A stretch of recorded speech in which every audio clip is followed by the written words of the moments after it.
19h45 à la télévision Labari. Monsieur Dan, bonsoir et bienvenue à cette nouvelle session du mardi 15 janvier 2019. En visite de travail dans notre pays, le président du Conseil islamique, Giuseppe Conte, a animé cet après-midi une conférence de presse à la présidence avec Issoufou Mahamadou. Ils ont échangé avec la presse sur la situation sécuritaire ainsi que la situation sur la migration. Cette mission entre dans le cadre de l'étroite collaboration entre les deux pays, nous rapporte Ismaël Moumouni sur les images de Boubacar Souley. Raffermir les liens entre les deux nations, c'est l'objectif primordial de cette visite au Niger du président du Conseil italien. La position géostratégique du Niger a amené les deux délégations à échanger sur la situation sécuritaire qui provoque dans l'espace sahélien, mais aussi sur la migration, vu que notre pays est devenu une zone de transit pour ceux qui partent en Europe clandestinement. Le Premier ministre italien a salué les efforts des autorités dans leur combat pour mettre fin à cette pratique. Col Presidente Issoufou abbiamo una consuetudine di dialogo. Et je voudrais rendre hommage au leadership du président Issoufou et aux résultats qu'il a obtenus avec son gouvernement dans la lutte contre le terrorisme et contre les groupes criminels qui s'adonnent au trafic de toutes sortes et notamment de vies humaines. Je crois que migratoires qui font que les personnes mettent leur vie en péril et qui risquent de mourir en traversant soit le désert, soit la mer Méditerranée. Je crois que de ce point de vue, nous avons un objectif commun. Nous avons pour objectif commun de continuer à lutter et à joindre nos efforts dans cette lutte. Le président de la République, Issoufou Mahamadou, a également répondu aux questions des journalistes qui d'ailleurs dresse ici ses attentes pour venir à bout de cette situation. À court terme, il faut continuer à nous aider au niveau sécuritaire, au niveau militaire, pour équiper nos forces de défense et de sécurité, que ce soit de manière bilatérale ou au niveau multilatéral avec les différentes coalitions qui sont en place dans le bassin du lac Tchad et dans le Sahel. À long terme, bien sûr, comme je l'ai indiqué, la solution, c'est le développement économique et social, que ce soit pour répondre aux questions de terrorisme ou pour répondre aux questions relatives à la migration clandestine. Il faut faire reculer la pauvreté dans nos pays. Il faut développer l'Afrique et il faut le faire non seulement à travers l'aide publique au développement, mais à travers les investissements. La migration, pour y mettre fin, comme je l'ai dit, il faut s'attaquer à ces causes profondes. Et j'ai dit au président du Conseil que la solution, c'est de développer l'Afrique, c'est d'industrialiser l'Afrique. Tant que l'Afrique continuera à être un réservoir de matières premières, j'ai eu à le dire à d'autres occasions, et bien l'Afrique continuera également à être un réservoir de migrants. Si l'Europe ne fait rien, il risquerait de s'écrouler sous le coup du flux migratoire engendré par une mauvaise politique de l'emploi des jeunes par les dirigeants africains. Au cours de cette mission, le Premier ministre italien va aussi visiter plusieurs endroits. C'était là la conférence de presse conjointement animée par le président Issoufou Mahamadou et le président du Conseil italien Giuseppe Conte en visite au Niger. Suite de notre série bilan 2018, aujourd'hui nous proposons le bilan sur le plan politique. Les différents blocs politiques ont apprécié les faits qui ont marqué l'année 2018 et parlé des perspectives 2019. Le dossier est signé Hassan Saleh Mustafa et Halidou Bourema. Plusieurs faits ont marqué l'année 2018 au Niger sur le plan politique. Des événements diversement appréciés par les trois blocs politiques, à savoir la majorité, l'opposition et le non-affilié. Pour la majorité au pouvoir, 2018 a été positive. Beaucoup d'efforts ont été faits pour améliorer le bien-être des Nigériens. On a constaté que, avec beaucoup de satisfaction, le programme de Renaissance 2 du président de la République est mis en œuvre. Tous les chantiers qui ont été commencés les années antérieures, ils sont en train de se réaliser. Pour certains, les ouvrages ont été livrés. Et sur le plan de la stabilité politique et institutionnelle aussi, on note avec satisfaction qu'il n'y a pas grand-chose à dire en dehors du fait qu'on a quelques soucis liés à l'insécurité à certaines de nos frontières. Je pense que de façon globale, le pays est stable, les institutions démocratiques sont stables, elles fonctionnent normalement. Mais pour l'opposition politique, l'année 2018 a été plutôt sombre sur tous les plans. L'année 2018 a été une année d'enfer pour les populations nigériennes. La croissance qu'on claironne de manière pompeuse aujourd'hui, du point de vue des Nigériens, n'a aucun sens dans la mesure où personne n'en voit l'impact dans le vécu des populations. Aujourd'hui, l'inaccessibilité des masses laborieuses aux services sociaux de base est une réalité. Dans le camp des non-affiliés, 2018 a été une année d'échec politique. Nous avons relevé l'organisation de plusieurs réunions au sein du CNDP en l'absence des partis politiques non affiliés, mais également des partis politiques de l'opposition. Et ces réunions ont conduit à la mise en place d'une CENI non consensuelle, alors que, étant un organe chargé de la conduite du processus électoral, la CENI doit refléter la configuration de la classe politique nationale. Malheureusement, ça n'a pas été le cas. Dans le compte de l'année 2019 qui vient de débuter, dans les différents blocs, l'on parle le même langage, mettre l'intérêt du pays en avant. Les temps sont un peu durs un peu partout, parce que quand les gens disent qu'il n'y a pas d'argent, etc., ce n'est pas au Niger seulement qu'il n'y a pas d'argent, c'est une situation économique un peu compliquée dans beaucoup de pays.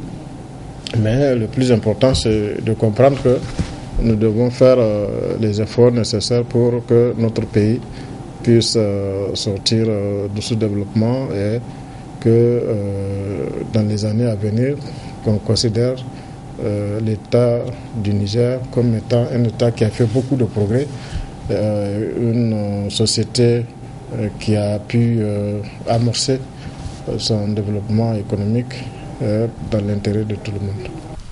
La classe politique aujourd'hui a l'impérieux devoir de redorer son blason,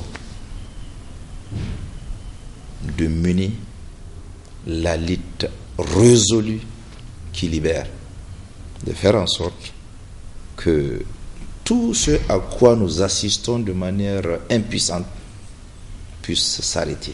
J'exhorte plutôt l'ensemble de nos camarades, n'est-ce pas, donc à reprendre le combat pour qu'on assure le respect des valeurs démocratiques, pour qu'on consolide les valeurs républicaines et surtout pour qu'on serve, n'est-ce pas, le rôle et non seulement d'arbitre, mais également le rôle, n'est-ce pas, donc, de juge par rapport aux deux blocs en conflit.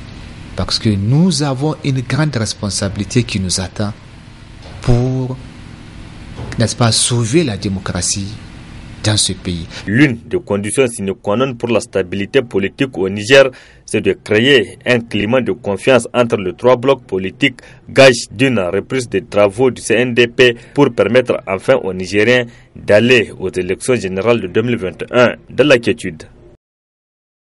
Vous pourriez suivre à la fin de ce journal-là. Pour ce soir, l'intégralité de l'intervention de la majorité au pouvoir est retrouvée dans nos prochaines éditions, celle de l'opposition et des non-affiliés. Le volet reportage de cette édition nous amène à la périphérie de la capitale, notamment dans le quartier Sagagourou, où une maternité bien construite manque d'électricité, eau et ambulance, nous rapporte Asma Oussedou et Ibrahim Abdou dans ce reportage. Je n'ai jamais accepté qu'on ait une maternité sans eau ni électricité. Créée depuis 2012 et opérationnelle en 2016 puis équipée en matériel adéquat, cette maternité de Sagagourou est aujourd'hui dans un piteux état. Une maternité censée être un centre de soins et de consultation prénatale pour les femmes qui se voient désertées par manque d'électricité, eau et ambulance en cas d'urgence. Ici, le problème vraiment, c'est une maternité. On fait les consultations prénatales, on fait les accouchements. Il y a la planification familiale et les consultations postnatales après l'accouchement. Vraiment, c'est une maternité, mais on n'arrive pas à voir les accouchements. Pourquoi? Parce qu'il n'y a pas l'eau, il n'y a pas l'électricité. C'est le problème qu'on a. On a besoin de l'eau, de l'électricité et une ambulance si possible. En tout cas, on dit aux gens de chercher une voiture parce qu'on n'a pas d'ambulance. On n'arrive pas à travailler. Maintenant, on travaille de 8h à 17h30. J'ai même un logement ici dans la maternité, mais comme il n'y a pas d'électricité, je ne peux pas travailler la nuit. On n'arrive pas à travailler H24. Une maternité qui ne fonctionne pas H24, on ne peut pas avoir les accouchements qu'on veut. Les riverains touchés par cette situation lancent cet appel. À la nuit, il n'y a pas de permanence, il n'y a pas d'électricité. Il y a urgence, on les évacue. Maintenant, il sera obligé de leur dire d'aller à la maternité pour eux ou bien à Dangao. Mais quand même, il faut que vraiment ils nous aident pour que cette maternité arrive à avoir au moins de l'eau et l'électricité. Puisque c'est une maternité qui est au centre. Il y a Congo, il y a jusqu'à Barkiao, il y a un peu partout. Tous ces gens-là, c'est vraiment, ils ne viennent qu'ici. Les autorités compétentes ayant investi pour la création de cette maternité doivent prendre les mesures idoines afin de polier ces problèmes de la maternité Sagagourou.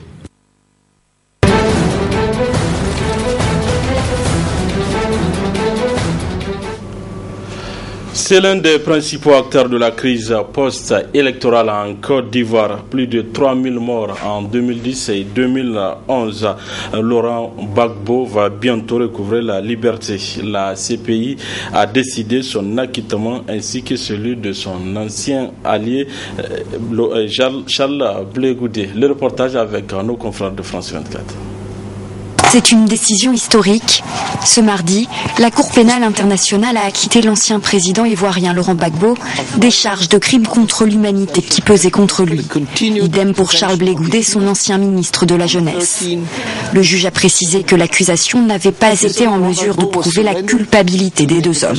La Chambre fait droit aux demandes d'acquittement concernant l'ensemble des charges retenues contre Laurent Gbagbo et Charles Blé Goudé, et la Chambre ordonne la mise en liberté immédiate des deux accusés en application de l'article 81. Par cette décision, Laurent Gbagbo et Charles Blé Goudé sont innocentés des 4 chefs d'accusation suivants: meurtre, viol, persécution et autres actes inhumains, des crimes qu'ils ont toujours nié avoir commis lors de la crise post-électorale de 2010-2011, lorsque Laurent Gbagbo avait refusé de céder le pouvoir à son rival, l'actuel président ivoirien, Alassane Ouattara.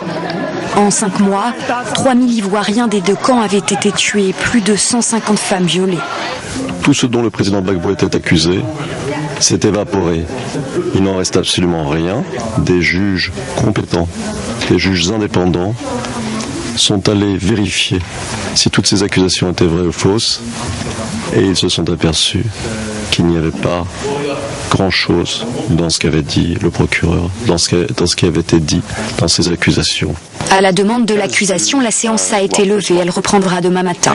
Le procureur devrait vraisemblablement faire appel de cette décision.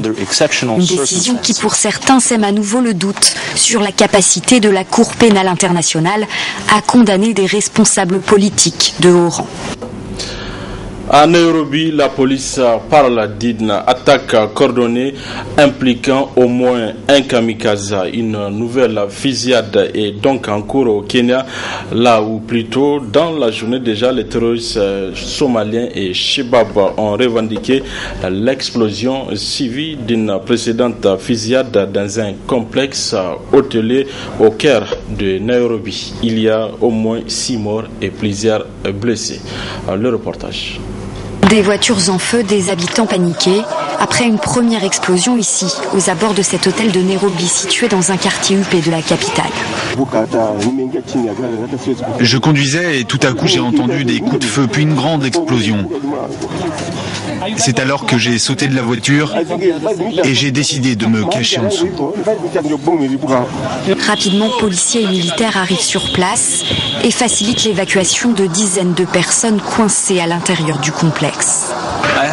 Je me suis caché dans une chambre froide. Ça tirait à l'intérieur. Malgré la confusion, la police confirme rapidement qu'il s'agit d'une attaque. Un groupe d'assaillants inconnus et armés a attaqué le complexe hôtelier et nous considérons qu'il pourrait s'agir d'une attaque terroriste. L'attaque a été revendiquée par le groupe islamiste des Shebab. Depuis 2011, le Kenya est la cible régulière d'attentats djihadistes de grande ampleur depuis que l'armée kenyane mène des opérations antiterroristes en Somalie. Comme annoncé, place à présent au bilan politique 2018 dressé par la majorité au pouvoir sur les différents événements qui ont marqué l'année 2018. Très bonne réception. Avant de parler de notre formation politique, il faut parler de façon globale de la gestion du pays pendant l'année 2018. Vous savez que notre parti est le principal parti dans la majorité qui est actuellement au pouvoir. Donc on a constaté que avec beaucoup de satisfaction le programme de Renaissance 2 du président de la République est mis en œuvre. Tous les chantiers qui ont été commencés les années antérieures, ils sont en train de se réaliser. Pour certains, les ouvrages ont été livrés. Et sur le plan de la stabilité politique et institutionnelle aussi, on note avec satisfaction qu'il n'y a pas grand-chose à dire en dehors du fait qu'on a quelques soucis liés à l'insécurité à certaines de nos frontières. Je pense que de façon globale, le pays est stable, les institutions démocratiques sont stables, elles fonctionnent normalement. Et sur le plan de la réalisation des infrastructures aussi, le programme que le président de la République a essayé de mettre en œuvre depuis le premier mandat est en train de se poursuivre. Vous avez dû constater qu'il n'y a pas très longtemps, il y a eu la fête du 18 décembre et de façon quasi unanime, il a été reconnu que, en particulier à Zender, d'importants travaux de modernisation ont été effectués et cela a été fait déjà dans d'autres villes. Des tronçons routiers ont été inaugurés, ils ont été livrés. D'autres infrastructures ont pu être réalisées au cours de cette année 2018, des infrastructures routières, je l'ai dit, des infrastructures hôtelières, des centres de santé. Vous avez eu l'inauguration de l'hôpital de référence de Maradi, dans le domaine de l'hydraulique, aussi bien l'hydraulique rurale que l'hydraulique urbaine. Là également, beaucoup de choses ont pu être réalisées en 2018. Dans le domaine de la sécurité alimentaire aussi, beaucoup d'efforts ont pu être réalisés et Dieu merci, la saison pluvieuse 2018 a été une très bonne saison et ça a eu un impact sur aussi le taux de croissance économique du pays qui est de l'ordre de 5,2% et qui est l'un des meilleurs taux de la sous-région. Donc sur bien des aspects, 2018 a été une année intéressante, on va le dire ainsi, à partir du moment où il y a assez de satisfaction sur tous les fronts qui ont été ouverts en termes de modernisation de notre pays, en termes d'action allant dans le sens du développement de notre société. Maintenant, pour revenir à la question que vous avez posée, qui concerne l'activité politique, 2018 a été caractérisé au niveau du PNDS par l'organisation du congrès de l'OJT début mars 2018 et dans le même mois, toujours donc en mars 2018, nous avons organisé aussi le congrès du parti. Et à cette occasion, on a pu renouveler notre confiance, nous militants du PNDS, au camarade Bazoum Mohamed, qui a été déjà président pendant 4 ans, nous avons renouvelé notre confiance pour qu'il continue à présider aux destinées de cette formation politique. Et le comité exécutif national, qui est l'instance de décision du parti, a été aussi élargi. Il y a eu beaucoup de jeunes, beaucoup de femmes qui ont pu faire leur entrée au niveau de cette instance. Au niveau régional et local, nous avons pu installer pratiquement toutes les instances et toutes les structures, qu'il s'agisse de fédérations, qu'il s'agisse de bureaux de section, qu'il s'agisse de coordination départementale, qu'il s'agisse de bureaux de district. Bref, toutes ces structures ont été mises en place au cours de l'année 2018. Je pense que s'il reste quelques structures, elles ne sont pas nombreuses, et nous pouvons avec satisfaction affirmer qu'aujourd'hui, notre parti est pratiquement en ordre de bataille pour aller à la conquête du pouvoir en ce qui concerne les élections à venir. Comment se porte votre coalition, la mouvance? La mouvance présidentielle se porte très bien. Elle est jusqu'à présent composée d'un nombre important de députés à l'Assemblée nationale et d'un nombre important de partis politiques qui apportent leur soutien à l'œuvre de développement entamée par le président de la République. C'est vrai, il y a un ou deux partis qui sont partis pour des raisons qui leur sont propres, mais je pense que pour l'essentiel, les autres partis sont là et cela n'entame en rien la détermination de cette majorité à accompagner le président de la République à mettre en œuvre le programme de renaissance sur la base duquel il a été élu pour un second mandat.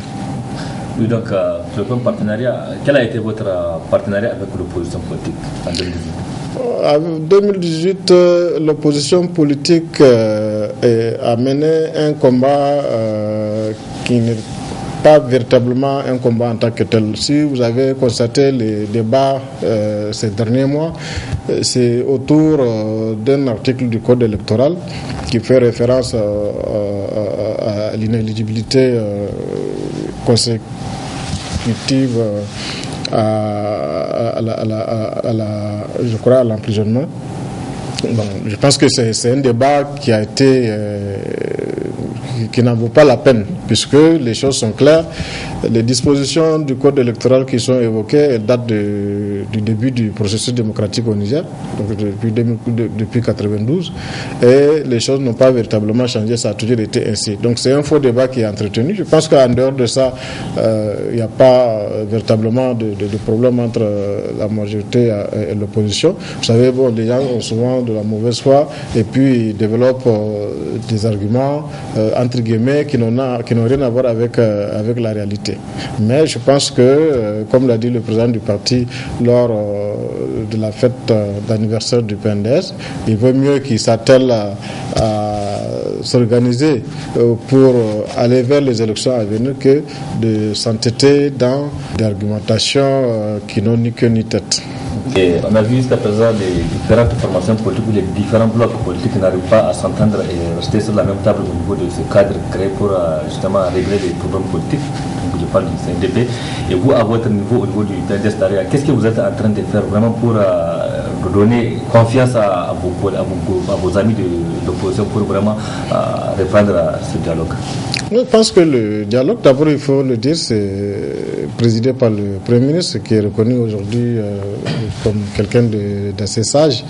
Et le dialogue politique au sein du CNDP a souvent par le passé permis aussi de régler beaucoup de conflits.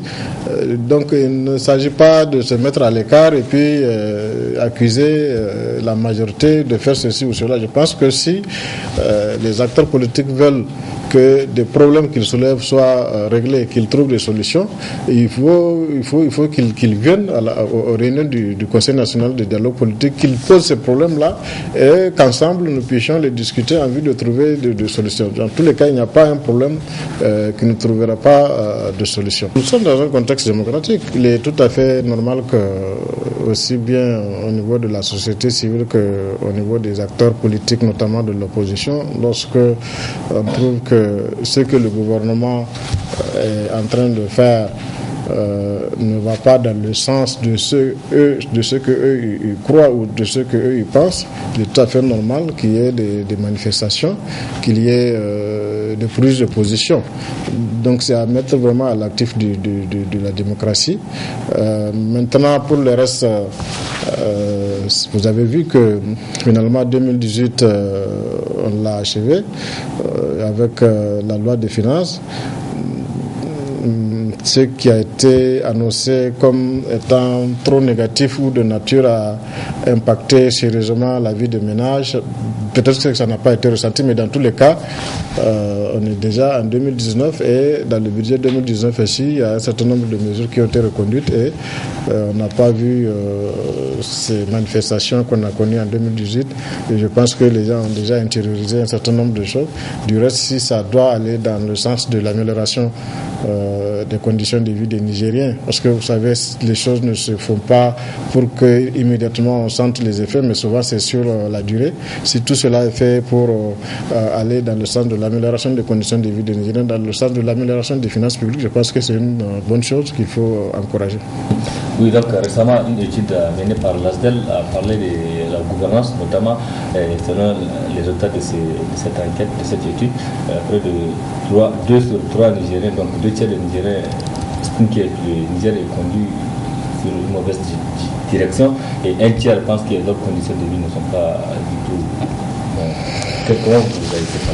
Bon, le Niger est conduit sur une mauvaise direction. Bon, moi, je n'ai pas vu l'étude, mais c'est toujours discutable. Hein. Vous savez, quelle a été la base de l'enquête?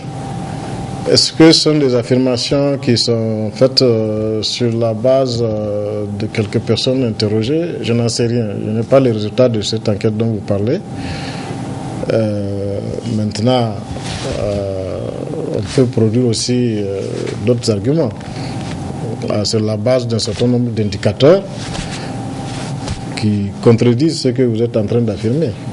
Sur la croissance du point de vue économique, sur la réduction du nombre de pauvres, sur l'amélioration des indicateurs sociaux, sur la couverture sanitaire, sur le volet nutrition, la sécurité alimentaire, etc.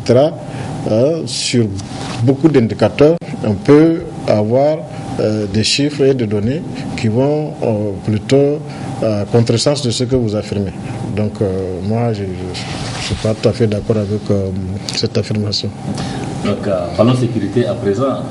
Il y a eu beaucoup d'attaques en 2018 dans certaines régions, notamment Tilaberi et Difa. Et vous, au niveau de votre formation politique, comment vous appréciez la gestion de cette crise politique, crise sécuritaire au Niger? L'État a mis beaucoup de moyens pour faire face à la situation sécuritaire, aussi bien dans l'est du pays que dans l'ouest, ainsi qu'aux autres frontières où on a des situations d'insécurité. Notre parti accompagne les efforts du gouvernement et il soutient les efforts de l'armée, des forces de défense et de sécurité qui sont sur le terrain. Il les encourage à aller dans le sens donc de la sécurisation de notre pays. Ce n'est toujours pas facile pour un pays pauvre de mettre autant de ressources et d'être confronté sur 3 à 4 frontières à l'insécurité. Mais le Niger est en train de se battre malgré tout et Inch'Allah, dans les mois à venir, nous pensons que l'État aura le dessus sur ces terroristes-là. Maintenant, nous sommes en plein année 2019 et qu'est-ce que vous êtes en train de prévoir pour cette année comme activité? Au niveau du parti, ce qu'on a comme activité, c'est de faire en sorte que toutes les structures qu'on a pu mettre en place au cours de l'année 2018 puissent être fonctionnelles. Et je l'ai dit tout à l'heure, nous sommes déjà en ordre de bataille. Nous nous préparons à aller aux élections. Nous devons faire en sorte que dans la cohésion, dans l'unité, dans la sérénité, nous puissions obtenir des victoires, aussi bien pour les élections municipales que pour les élections régionales, pour les élections législatives et l'élection présidentielle. Donc c'est à cela que nous nous attelons et nous mettons toutes nos énergies, toutes nos forces pour qu'il en soit ainsi. Ces derniers temps, des informations circulent sur les réseaux sociaux et autres supports médiatiques et la guerre de succession notamment du président de la République. Est-ce que cette question est à l'ordre du jour au sein de la formation? Bon, vous avez bien dit que c'est sur les réseaux sociaux, ça n'a jamais été au niveau du PNDS et on vous l'a toujours dit. Vous savez, à la veille du congrès, en mars 2018, il y a eu beaucoup de choses qui ont été affirmées, que le parti allait éclater, que ça va être la fin du PNDS, etc., etc. Et vous avez vu que finalement tout s'est passé normalement dans l'unité, dans la cohésion. Et c'est la même chose qui va se passer aussi.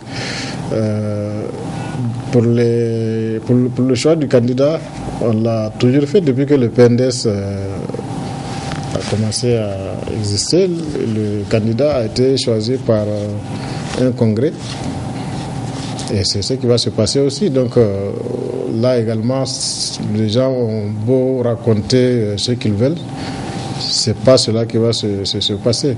Donc pour le moment, je pense qu'on n'a aucun problème au niveau du parti. Bon, ce que les autres racontent, ça les regarde.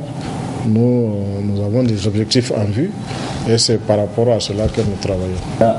Cette année qui vient de débuter, quels sont vos messages? Bon, je pense que pour la population nigérienne, le gouvernement est en train de faire des efforts pour améliorer les conditions de vie des Nigériens à travers tout ce qui est envisagé et mis en œuvre dans le cadre du programme de Renaissance 2 du président de la République.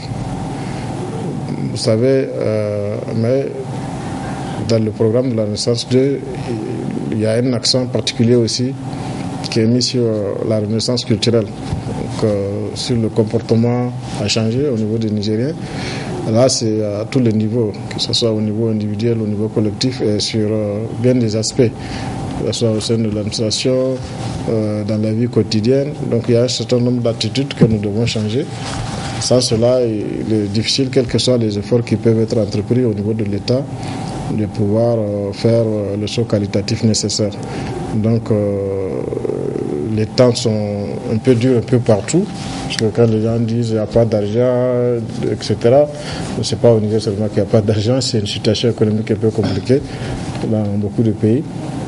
Mais le plus important, c'est de comprendre que nous devons faire les efforts nécessaires pour que notre pays puisse sortir du sous-développement et que dans les années à venir, qu'on considère l'État du Niger comme étant un État qui a fait beaucoup de progrès, une société qui a pu amorcer son développement économique dans l'intérêt de tout le monde.